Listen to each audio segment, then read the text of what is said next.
We'll be moving on now to our next presentation. So that is going to be UBC PointQuest. We have the wonderful Eduardo Rebagliati, who is our learning technology specialist here at LDDI. And he's going to be sharing a way to discover and uncover UBC gems. So I'll pass over to you, Eduardo. Thank you so much for presenting today. Thank you, Gabby. And now I have the big challenge after those two great presentations. We were saying. But congratulations, because they have been really interesting, like amazing work you're doing. I'm going to share my screen to get started. Here, just 1 second.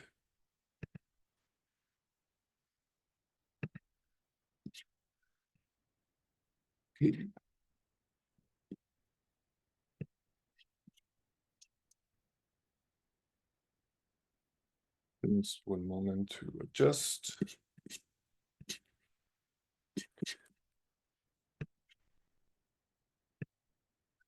Great. So today I'm going to be presenting on UBC PointQuest. This is kind of like an application that we have developed. First of all, let me introduce myself. I'm Eduardo Rebagliati, and I work as the learning technology specialist at LDDI. I also do multimedia work, and this connects to this project, as a matter of fact, because it contains some multimedia assets, as you will see in a minute. So this is called UBC PointQuest, Discovering and Uncovering UBC Gems. So the agenda for this short presentation is going to be, I'm going to be sharing some of the project background, and then we'll explore the UBC PointQuest platform. And in the end, I'll take some questions, and we'll do some questions and answers. So I'd like to take you back to the first time you were at UBC. And what thought you probably had in your mind as you were walking across campus. So I will bet probably you had the thought, this is a big place. How big? Very big. At least that was my impression. First time I came here, like I've been to other universities in Canada and in South America, very big ones. But when I came here, it was like, wow, this place is very big. Very, very big, as a matter of fact. And because it's big, it's very rich at the same time, because it has like so many places, so many things that we can learn about this space. So if we go back to us, LDDI, here in the Faculty of Education, one of the things that we do at the unit is to work on innovation projects. So we wanted to create a project that will allow us to explore technology in an innovative way, and also connect that with, of course, the faculty, the concept of educating, teaching people. So in the beginning, I was involved in this project with our director, Natasha Boschkic, and we thought of something connected to augmented reality. We really wanted to look into that. So our initial thought was, well, it would be really interesting, like leveraging on the fact that the university has so many things that you can always be learning. Like I've been living here and working here for 3 years almost. Like I spend all my time on campus and I'm still learning new things. So we thought it would be really interesting if people could, especially new visitors or anyone really, could use their phones to scan things around campus and learn interesting things. And ideally, like this would be like AR extensions.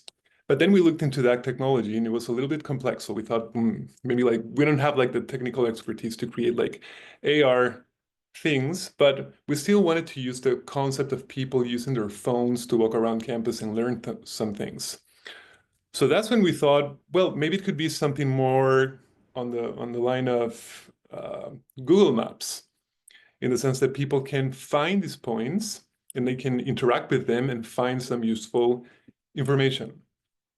So that's how the project started to evolve into more of an application that we would develop, like a map, that people can either interact with it in 2 ways. One would be as they walk around campus, they will find like these trigger points, kind of like QR codes, and that's still on implementation, so that's coming up.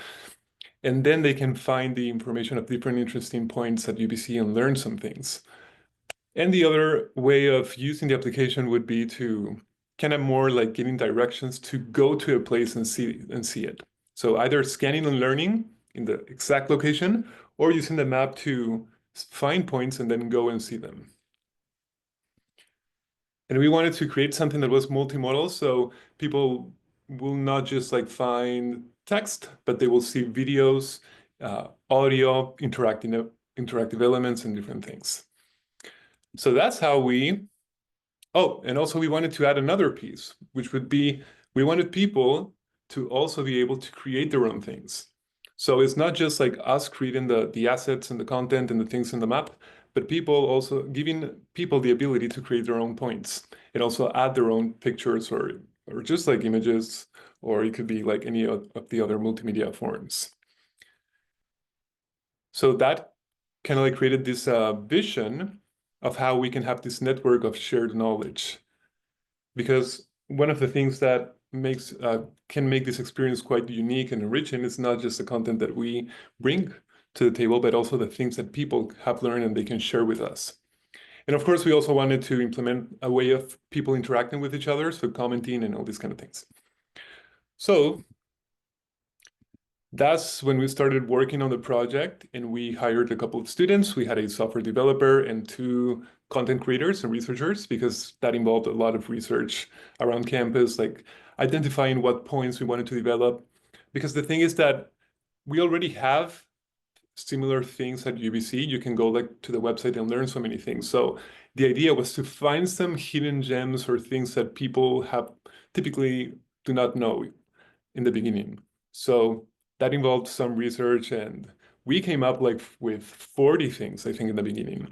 But then we choose the kind of like 12 best ones to start with, because this is an ongoing project at the moment. And we started to develop the application.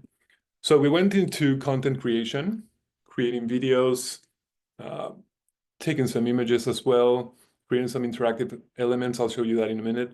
And also we have, oh yeah, 3D models and stuff like that. And then we also worked in the software development. So for the content creation, I'll show you that in a minute. But one of them, for instance, was to create a video of the posts, the polls, I mean, that we have on campus. And we hired another student, and we had we took like some drone shots, and that was really cool. That was to create a video on the Moscow poll. But we also wanted to create another one for the reconciliation poll, which is the one you see on screen, which was more based on drawings, so you can see the details of this piece of art. And then for the software development, we use a tool called Mapbox. Great. Then the other piece was the marketing.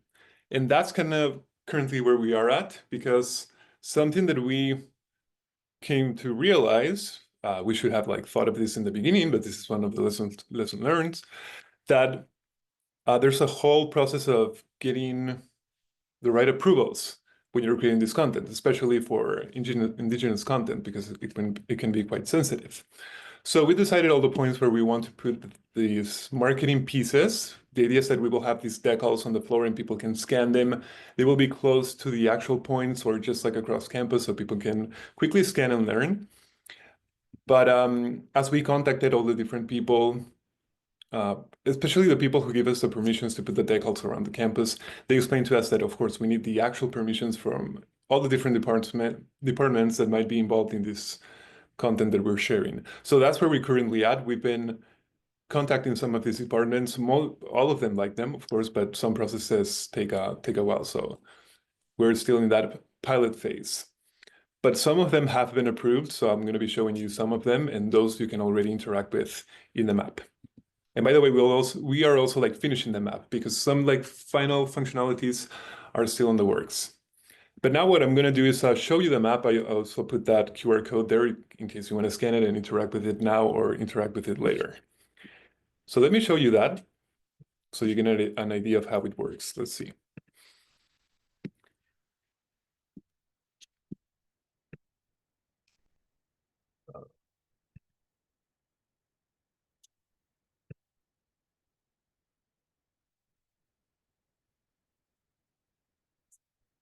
Okay, so this is the map. The map is actually hosted, embedded on our website. So if you go to that website that I put there, you'll find it. We have a section map, and you'll find it there. Let me just reload because something moved there. Okay. So when you see the map, you initially have these instructions, mostly directed at the people who will be using the map in terms of how they can add their own points. So once we go here to get started, you see the map, you can zoom in, zoom out, and then you see the different points that we have created. Those would be the icons that you see here. So as we click them, we can interact with them. I'll show you that in a minute. And you can also create your own points using this function here. So let me show you some of them. Here, for instance, we have the one for the Biodiversity Museum archival drawings. So usually you find a description and also like some action that you could do so people can engage with it. You have the address as well. If you were using this on a phone, you could tap it and then it will give you the directions on how to get there. Although I think that functionality we're still working. So if you don't see it, that's why. And then you see the assets that we created. So for instance, in this one, we wanted to show, we found like these really incredible drawings that they have done, like hand-drawn drawings, and we wanted to compare them with real images and AI-generated images. So we contacted the department. They gave us the drawings, of course, they gave us the real image, and then we generated the AI-generated images, as you can see here in this case. So it's kind of like an interesting way of seeing these different forms of creating the representation of these different species. And like that, we have, I think in this case, we have like 4 of them, as you can see. So also always the hand-drawn, the real image, AI-generated image.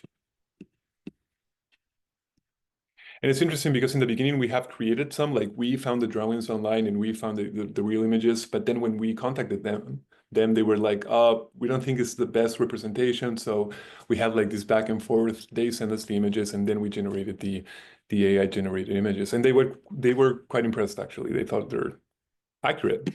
Like especially I think they referred to this one. Great, so let me show you some other examples, probably like different forms. I mean, different modes. So here, this one is about the seashore. This is a piece that was constructed by the students of architecture. And in this case, we created a 3D model. So you can go to the space in person, but when you experience the place in person, maybe you're not able to see it from all the angles and really appreciate the design behind it. So in this case, one of the students created the model, and then this allows people to interact with it and see the whole design of it. And of course, like in the next slide, you see some information. Oh, by the way, as you can see, you can comment as well. You can add images if you like to, because some of these points are prompting people to do something, kind of like, oh, go there and take an image or do something like that. Great. Let me show you just a few more. Then we have, let's see. Oh yeah, this one is interesting. So this one is more like an interactive element. We created this in H5P. So as you know, probably you don't know, I didn't know. We have this like the shadow tree, which is in front of the nest, which is this tree that is a art piece that has been done on the floor. And here people can compare what it would look like without it and with it. And we have like 2 of those. So the idea is to create this experience of learning about campus in an interactive and multimodal way. And like that, we have more of them, right? We have like this one of the aquatic center, like with some infographics explaining how they're able to save so much water and what would be the equivalent of that to make it more impactful. And there are some that have not been approved, like I was mentioning, especially the indigenous pieces. They have been seen, they really liked it, but there are many people that we need to contact. But I wanted to quickly show you some of them, like the actual asset is not in the map yet, but I can quickly show it to you. So for instance, this one for the reconciliation pole, this is the one that we took all the drone shots. We took the drone shots not to create the video, but just so one of the students who was working with us who would make this drawing so you can learn or actually see all the details in this wonderful piece. And also like connected to the story, because there's like a whole story behind how this was created. So let me just jump a little bit. We also have information about the artist and so forth. So she created these drawings showing the details. I mean, the base, you can see the base if you go in person, but as you know, this is a pretty tall post. So as you go higher and higher, you're not able to see the details and you probably don't know the story. So in this case, she created these amazing drawings and then we have the story of it and you can see the details. in much depth. And then the same thing with the other poll. In that case, we created a video using the drone shots. And we also had indigenous students who came and read the script that we created for it, which is just a description of the post. Welcome to the University of British Columbia. I won't play the whole thing, but just like show you a little bit so you get an idea. Stood on the traditional, ancestral, and unceded territory of the Musqueam people. This land has been home to the Musqueam for countless generations, and their presence and influence continue. It tells the story of the place, also like the background of it. Created by Ben Sparrow Jr. reflects the deep historical and cultural narrative of the Musqueam people. This artwork illustrates a significant legend from the Musqueam tradition of the place as people. The figures and symbols on the pole convey messages of unity, respect for the natural world, and the importance of education and knowledge sharing, values that are deeply embedded in Musqueam culture and resonate. Great. And then I wanted to show you also how people can create their own content. So if we go back to the map, oh, there's another interesting one that it would be nice to show you. Let me see. Oh, by the way, the ones that have not been approved in the meantime, we have a link to a website that will give you information on that point. So people can still engage with some content related to the point. Great. And then users can create their own points. So those ones will have this icon, as you can see, like the logo. So these have been created by users, as you can see. Like someone posted a picture of a sunset, it seems. So it's not, like the idea is that it will not just be information of specific places and people, but people can also tell their own stories. That's how we're hoping it will evolve. And the plan that we have for it in the future is also, and this is one of the reasons why we created this project, is so that this platform can be used in the Faculty of Education in different ways, like to tell stories, maybe in courses or something like this. So how do we create a point? We just click on the plus to begin with, and then you click on the point where you want to create your point. So once you do that, users see this window and they have here the ability to create the point. So they can give it a name, add the description, and then, oh yes, I forgot to mention this. We have different categories as well for all the different points. So they can choose one, upload a file that can be a video, an image, audio, etc., and then submit, and that will create the point. Like I was mentioning, we have categories, so people can go here and filter the different icons by category. At this point, we don't have that many, but hopefully in the future we will have more, so that will allow people to make a more precise search on what they want to explore.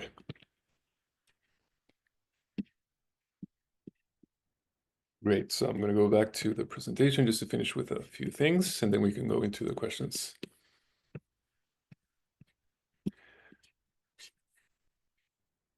Okay, so just a couple of lessons learned that I wanted to share. So first of all, working on software development from the very beginning, because in the beginning we were mostly focusing on creating the assets. So, coming up ideation, what should we put there? How should it be? And then I think at some point we started like focusing more on software development, but it was kind of like rushed or it was a little bit intense for the software developer because we were presenting this, we were piloting this at an event. And then also like getting the approval processes as soon as possible. But I'm sure we've also like learned so many things about like multimedia content creation, and maybe if you have some questions related to that, I'll be happy to respond to those. And yep, and like I was mentioning, in the future, we hope this to grow, of course, as we finish it. I think we will be launching it like officially, probably maybe like in 2 months as we finish as we do the final tweaks to the platform and also get all the right permissions. So thank you so much. And now I can take some questions, comments. I'll be happy to hear those. Great. Thank you, Eduardo. Were there any questions in the chat? Or again, as I mentioned earlier, if you would like to raise your hand, you're more than welcome to do so. The chat has been full of positive feedback, Eduardo, so an engaging application for getting to know UBC, giving opportunities to learners to add content from Sonia. Were there any other questions or queries from the group?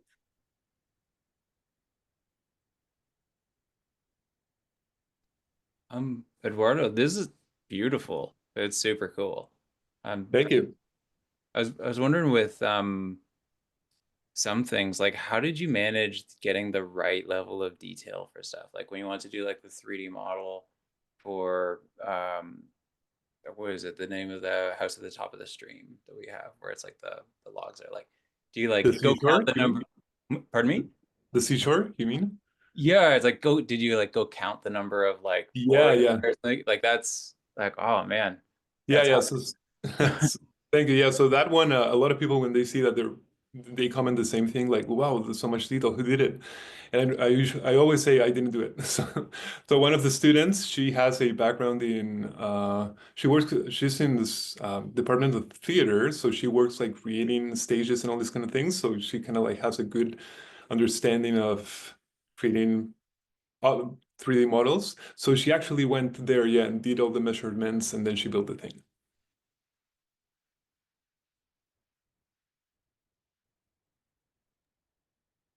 Great, thank you. Are there any other questions from the group?